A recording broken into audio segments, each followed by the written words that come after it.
B. Collins. Peter B. Collins, news and comment.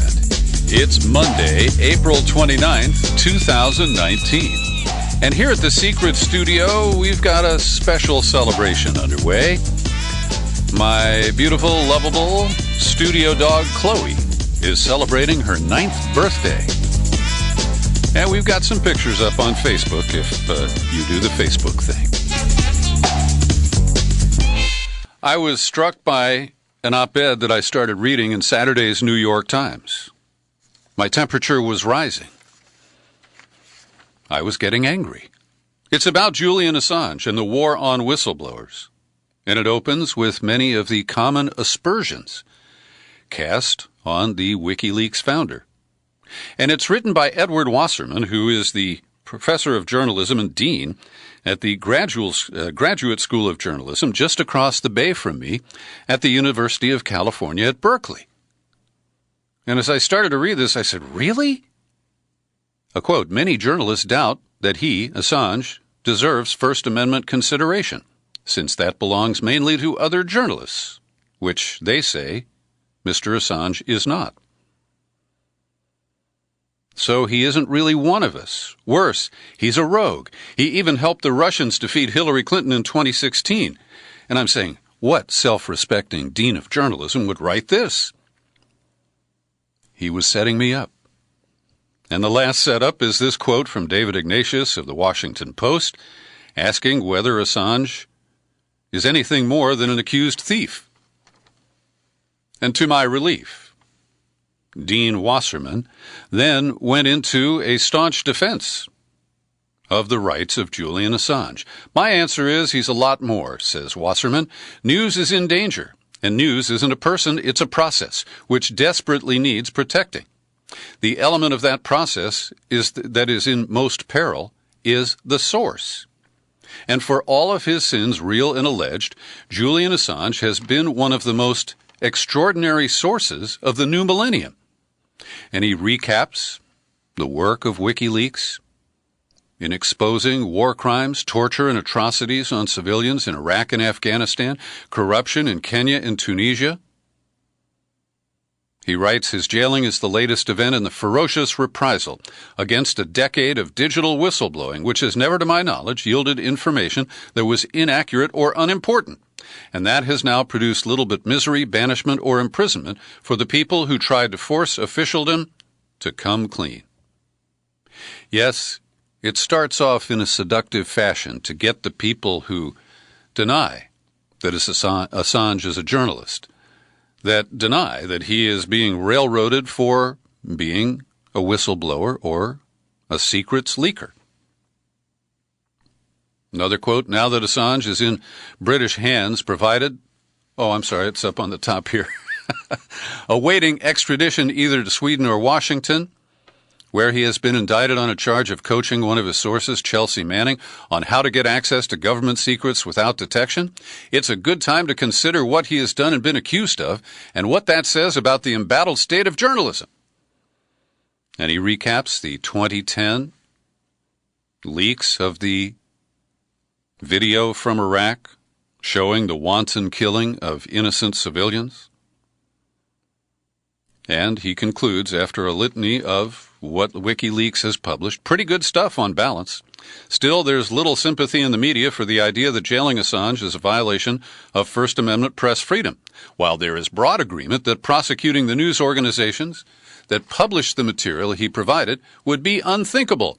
This is bolstered by First Amendment jurisprudence that encourages a myopia that holds expressive freedom in the news realm to be exclusive property of professional journalists. Well, I applaud Dean Wasserman's comments. He continues, why are whistleblowers being jailed while reporters who publish their prohibited leaks win awards?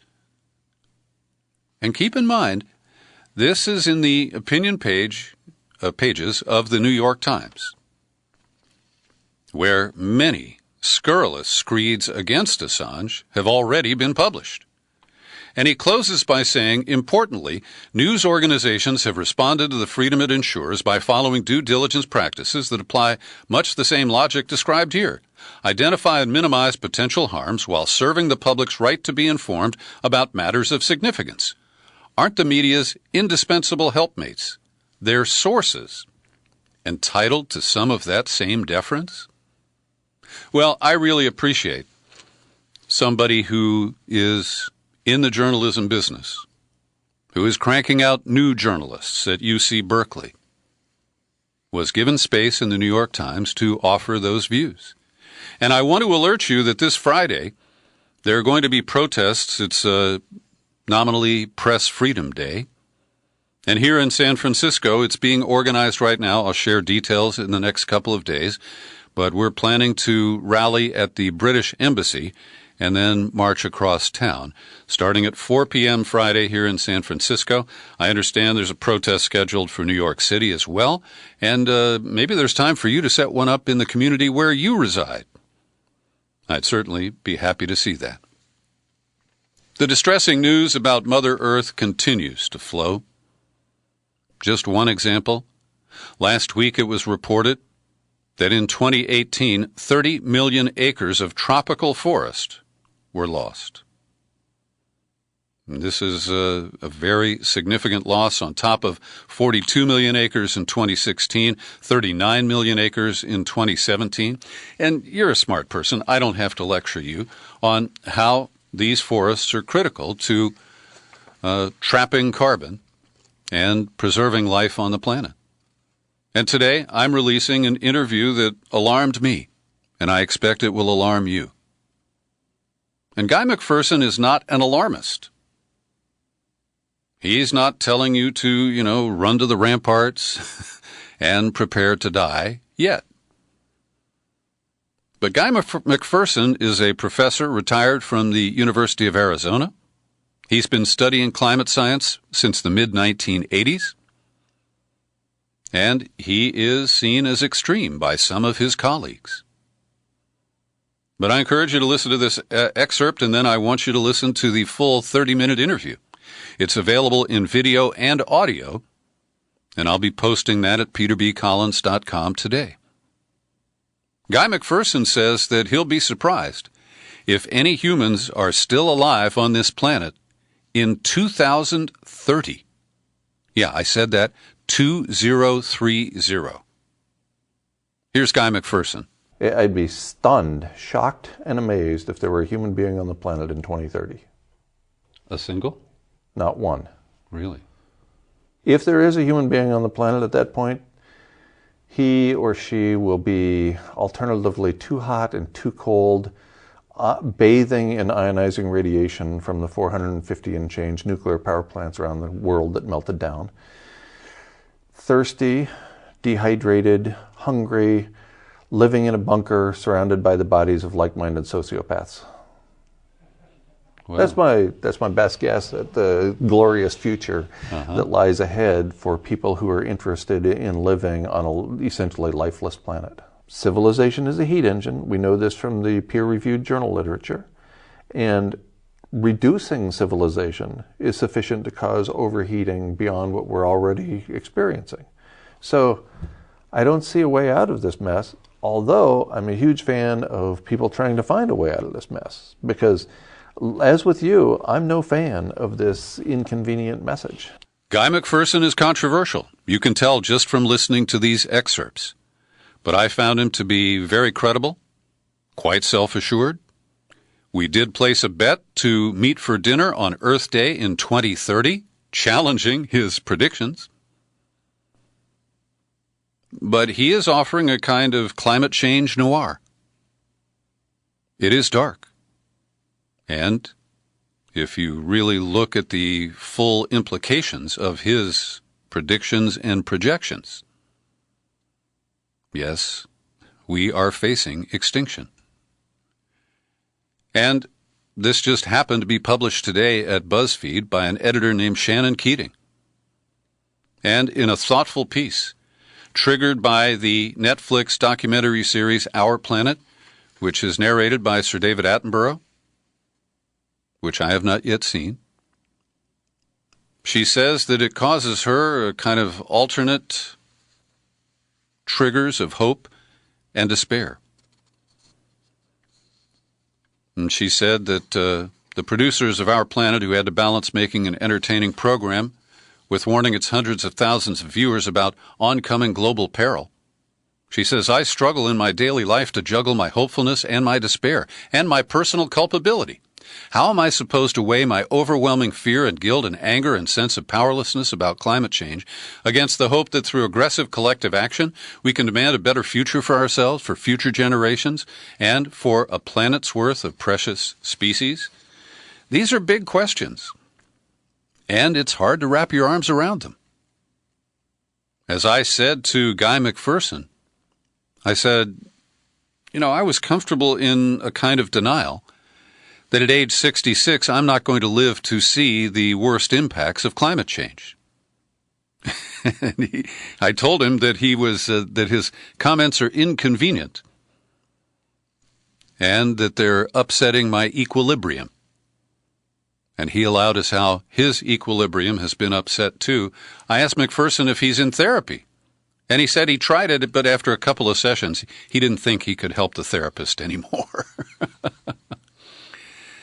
So maybe you think it's inappropriate for me to serve up this dire warning and at the same time laugh a little bit. But Guy McPherson said, look, even if we attempt to cut our carbon emissions, the permafrost, and what he calls the aerosol effect, mean that we are already trapped in a mess of our own making. And this may be the only time I ever make a reference to Game of Thrones. I'm not big into it. I have friends who are binge-watching every episode. And I'm aware a little bit of what's going on this season, and last night there was this big battle of Winterfell. Don't worry, I won't spoil anything for you. I don't care enough about the show to do that. And I don't know enough about all the different characters and all this stuff. But a week ago, when I was watching, I think, episode 2, maybe it was episode 3, they were all prepared for their imminent peril in the Battle of Winterfell. And what I found interesting is that some of the people facing imminent extinction decided to have sex one more time. Other people hit the bottle. Other people went for long solo walks brooding about what they were facing. And I think there are parallels. If you're a Game of Thrones watcher, apply that to climate change. And it seems like the White Walkers or the guys who work for General Dead. See, I'm struggling because I don't really know the show that well. But one of my perceptions is echoed by a column by the Washington Post's TV writer, Katie Mettler, today, and that is the cinematography on Game of Thrones is the darkest I have ever seen. And even with my flat-screen TV and all the adjustments to it, I'm looking at it saying, I can't make out what's going on. It's dark on dark.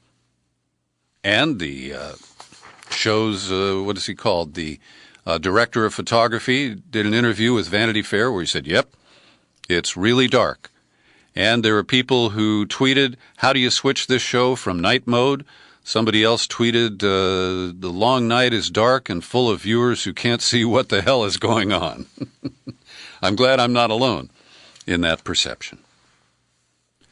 We had another racially motivated, ethnically motivated shooting, this one an expression of deep anti-Semitism, by a man who has claimed credit for attempting to burn a mosque in the very recent past. This young man arrested in San Diego for the attack on the Chabad synagogue is quite a piece of work. And I want to underscore that I abhor anti-Semitism, and this is the most vile and deadly form of anti-Semitism. And if you listen to my podcast on Friday, where I celebrated the court decisions that defend the rights of individuals to reject a loyalty oath and to express their own opinions by joining boycott, divestment, and sanction against Israel, not Jews, It's not about extinction of Jewish people or the end of the Jewish nation. It's about objection to the policies of the State of Israel. And when that is conflated with anti-Semitism in an underhanded effort to silence critics of the State of Israel, we see that it trivializes real anti-Semitism, like what happened in Poway on Saturday. And this hits home for me. My oldest brother, his 2 kids and their wives and their 2 grandchildren, all live in Poway, the San Diego suburb. They live there because it's supposed to be safe. And I want to commend Brooke Binkowski, who published an op-ed in the Washington Post today. She is a journalist and the managing editor at truthodfiction.com. She grew up in the suburbs of San Diego, and she explains the long history of white supremacists like Tom Metzger and David Duke. The Klan has been active in San Diego for almost 100 years. She writes, the entire U.S. has yet to come to terms with the national legacy of centuries of genocides and human trafficking, but San Diego in particular drifts along obliviously. The city where I grew up has hardly begun to acknowledge its own role in enabling and perpetuating a mindset that can so effortlessly become racialized violence, especially when hate crimes are treated like a game, the perpetrators egged on by gleeful, ghoulish cheerleaders watching on Facebook Live and keeping virtual score on 8chan and Stormfront.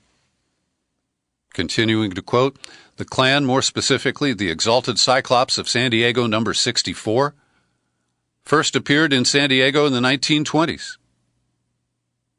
In the 1970s, offshoots of this chapter formed unauthorized patrols to round up undocumented immigrants in the direct predecessors of today's border militias. The first civilian border patrol was a publicity stunt dreamed up by David Duke in 1977. And there is more to this ugly history. And I encourage you to take a look at this story.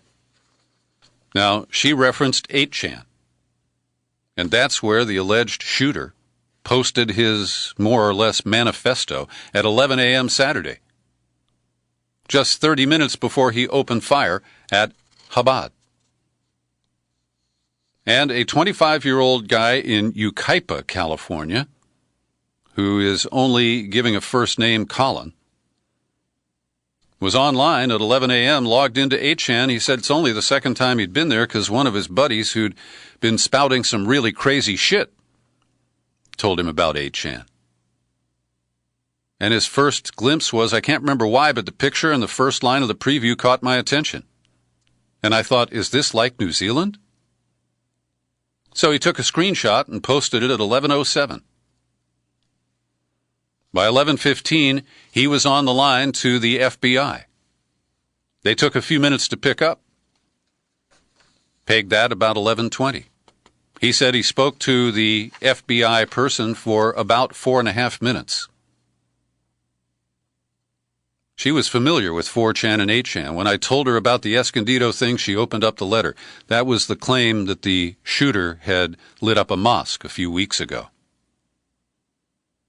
So again, in the voice of Colin, the shooter posted at 11 o'clock. I called the FBI at exactly 11:15. I was on hold for like 3.5 minutes. And then 8chan, the website, they deleted the post at like 11:20. So the damn thing was only up for 20 minutes before the administrators of the site took it down, and I was on the phone with the FBI, and I knew for sure it must be legit. Now, 8chan says they took the post down 9 minutes after it went up. But what is really remarkable for me, and I want to be very clear, I think that he did the right thing by turning that information over to the FBI. And I don't fault them at all for not being able to respond in 5 minutes. They didn't have enough information. But consider the misdirection and the abuse of the agencies that were set up to protect us from terrorism. The fusion centers, the FBI's interstate law enforcement efforts that, in my view, have verticalized the police-state operations in this country? Well, The Intercept got a hold of documents that were gleaned from the Freedom of Information Act, and we learned that last summer, at the height of the family separation policy on the southern border, as Americans were preparing to protest these ugly policies and impacts of the Trump administration, a private security firm called Looking Glass was gathering information on over 600 planned Family Separation Day protests across the United States scheduled for June 30th. They gathered information right down to locations and times and Facebook coordinates. And then they pushed out the information to the national network of fusion centers. Keep in mind, they are informing law enforcement agencies about First Amendment peaceful protests. Now, there is no indication that this information was abused by Homeland Security or by law enforcement agencies to deny people the right to gather and speak. But this is so chilling that once again, we are seeing these elements that we're told are here to protect us being used to monitor and potentially suppress free speech activities. And in reaction to the killing at the synagogue in Poway, Muslim American Congresswoman Ilhan Omar posted a tweet offering her condolences. And she was slammed by Meghan McCain on TV and by Senator Ted Cruz of Texas. And they repeat the false tropes of her claimed anti-Semitic comments in the past. And this is the trivialization of anti-Semitism that is fueled to silence the critics of the State of Israel. And so in the Twitter exchange, we see that, let's see, a quote from Meghan McCain on ABC's This Week. We're having conversations about anti-Semitism. We should be looking at the most extreme on both sides. I would bring up Congresswoman Ilhan Omar and some of her comments that got so much attention. And defenders of Omar hit back, how dare you suggest that Ilhan of Minnesota is in some way responsible for the murder of our people when the Poway shooter's manifesto showed his penchant for violent Islamophobia and anti-Semitism alike. And that, of course, is lost on people like Ted Cruz. And once again, Ilhan Omar is on the right at the center of targets. And she pushed back. Islamophobia and anti-Semitism are two sides of the same bigoted coin. Let us stand together as Americans in rejecting hate. I don't think the right-wingers will be hearing that. And I want to mention that last week we had a very unusual event here in Silicon Valley, just a few miles down the road from me, where a man who appears to be African American, a military veteran who served in the U.S. Army from 2004 to 2006 and was honorably discharged. He did a tour in Iraq, and he returned with PTSD. And I don't know all the details here because some of it is a little sketchy. They're considering filing hate crime charges against Isaiah Peoples. He's the guy who plowed his car and injured 8 people. One 13-year-old girl is still in critical condition. He did it because he thought they were Muslim. And while they have not named the victims, or at least the news accounts I've seen don't, it appears that they are, of Indian heritage, from the nation of India. And this man was so confused, he was on his way to a Bible study group. And after he plowed into these people at 55 or 60 miles an hour, he got out of his car and repeatedly mumbled, "Thank you, Jesus." Now, he used a car. The guy in San Diego used an AR-15. And I haven't seen any comments from the National Rifle Association about the carnage in Poway over the weekend. They were too busy in a leadership duel, without any pistols this time. Oliver North recently took over as president of the organization. Wayne LaPierre has been running it for years. And last week, Ollie told Wayne he ought to retire. There are financial problems and potential fraud at the NRA. Now, Ollie North is aligned with a contractor to the NRA, an Oklahoma-based ad firm called Ackerman McQueen. NRA has paid Ackerman McQueen $18 million since 2010, including, reportedly, $1 million to Oliver North himself. And that's where some of the investigations have been launched by the Attorney General of the state of New York, Letitia James. So there's an internal crisis. Ollie North is out. I met him once when he was on his book tour, and I found him to be a real slimeball. A new record has been set of dubious distinction. In 828 days, Donald Trump has uttered 10,111 false or misleading claims. That from the Washington Post fact-checkers. Over at The Intercept, James Risen, who appeared to have been hired away from the New York Times with his Pulitzer Prize in an effort to provide balance against Glenn Greenwald on Russiagate. Well, Risen is back at it. In a story, unanswered questions in the Mueller report point to a sprawling Russian spy game.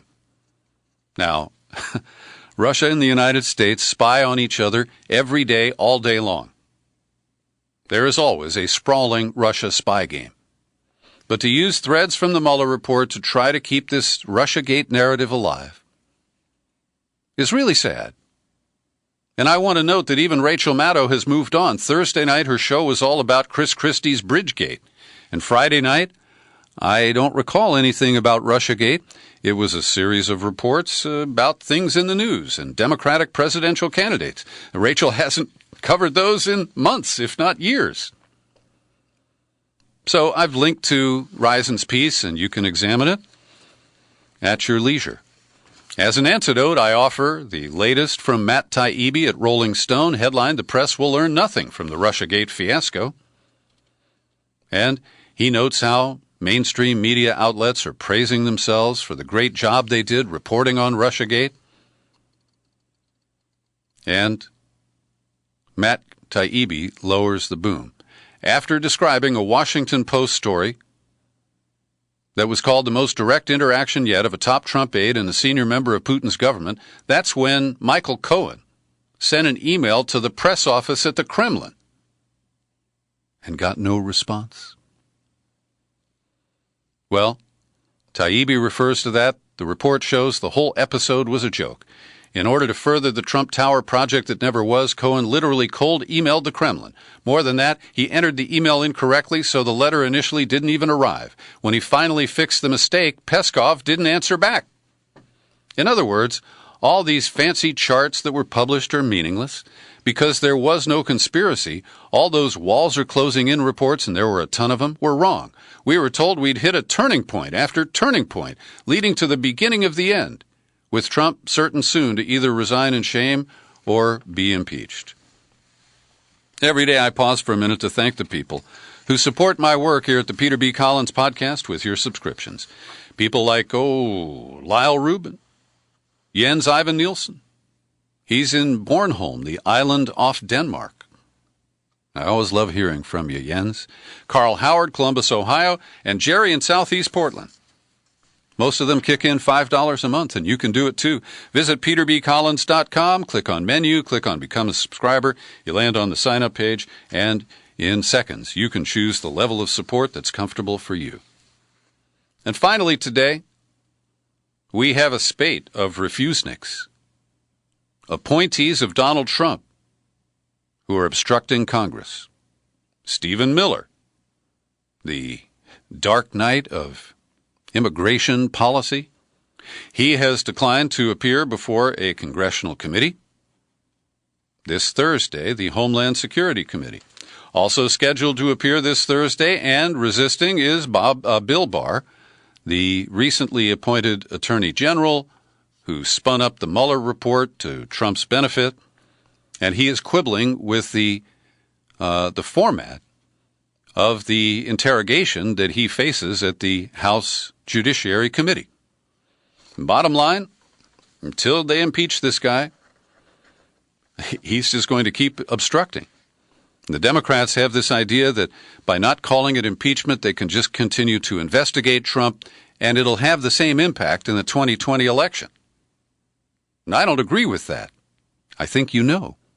And a recent Washington Post ABC poll says that 56% of Americans do not support impeachment. The bad advice from Nancy Pelosi and other Democrats appears to be taking hold. But get this, 70% of African Americans want to see Democrats begin impeachment proceedings. What do they know? That the majority of the population either doesn't know or doesn't want to know about. Thanks for listening to my daily news and comment podcast. You're free to share it far and wide. You'll find it on YouTube. And I'm still Peter B. Collins. Happy trails to you until we meet again. Happy trails.